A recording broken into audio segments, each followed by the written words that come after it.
भंडारा जिले की राजनीति में इस वक्त घमासान मचा हुआ है। शिवसेना शिंदे गुट के लोकसभा युवा प्रमुख जैकी रावलानी ने मुख्यमंत्री देवेंद्र फडणवीस की मौजूदगी में भारतीय जनता पार्टी का दामन थाम लिया है। लेकिन उनके इस कदम के बाद शिवसेना विधायक नरेंद्र भोंडेकर और जैकी रावलानी के बीच आरोप प्रत्यारोपों का सिलसिला शुरू हो गया है। जैकी रावलानी ने भाजपा में शामिल होने के बाद कहा कि विधायक नरेंद्र भोंडेकर के अहंकार और कार्यकर्ताओं के साथ उनके बर्ताव से परेशान होकर उन्होंने यह निर्णय लिया। 17 वर्षापासून शिवसेनेत होतो आणि आमदार नरेंद्र भोंडेकर हे माझे चांगले मित्र होते।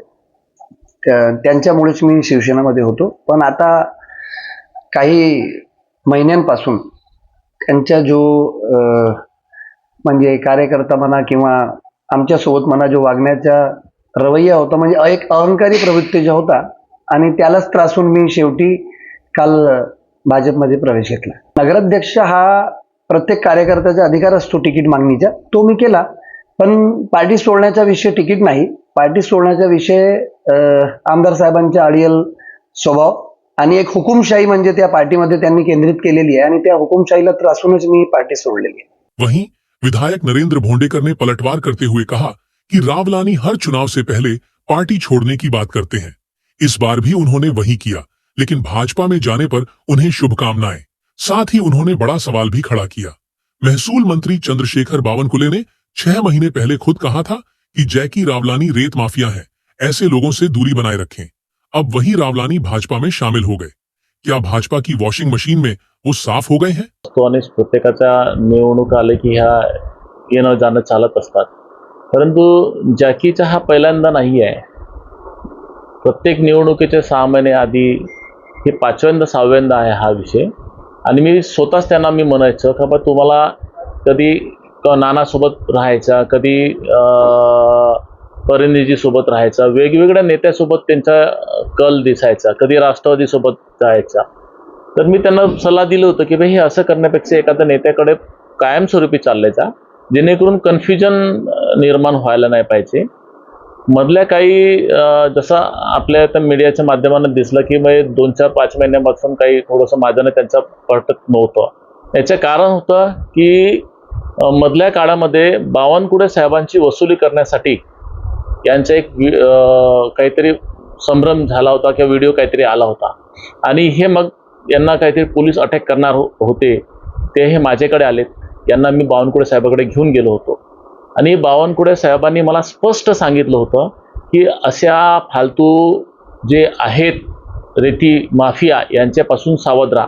तेव्हापासून मी यांच्यापासून सावध होतो। आता बावनकुळे साहेबांनीच मला हा सल्ला दिला की यांच्यापासून सावध राहा, कारण रेती माफिया हे त्यांचा आरोप होता, माझा नाही। आता त्यांना हा नेता तिकडे जाऊन जर चांगलं वाटत असेल तर याच्यात त्यांना अभिनंदनच करायला पाहिजे मी, तेव्हा ठीक आहे। पण माझी मला जो मानसिक ताप व्हायचा तो गेला।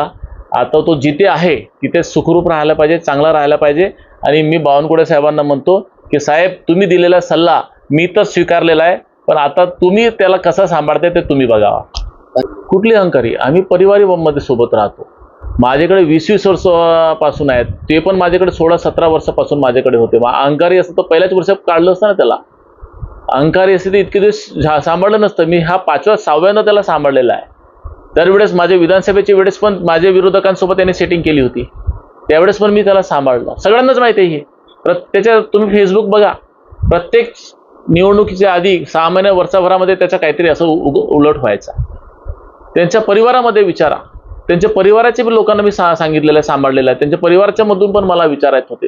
ह्या पहिल्यांदा नाही आहे काय एखाद्या वेळेस आज फक्त झाला म्हणून, साहेब 5व्या-6व्यांदा हा झालेला आहे आणि हा विषय माझ्यासाठी आता संपलेला आहे। तर तो ज्या पक्षात गेला त्या पक्षात सुखरूप राहायला पाहिजे। फक्त आता जिथं तिथं चांगला आहे, तिथे भाजपमध्ये गेल्यानंतर तो साफसुथरा झाला असेल वॉशिंग मशीन मध्ये, तर माझ्या शुभेच्छा आहेत। इन आरोप प्रत्यारोपों के बीच भंडारा जिले में महायुति के अंदर खटास बढ़ती नजर आ रही है। आने वाले स्थानीय स्वराज्य चुनावों से पहले भंडारा का राजनीतिक माहौल गर्म हो गया है। अब देखना होगा कि भाजपा जैकी रावलानी को टिकट देती है या नहीं।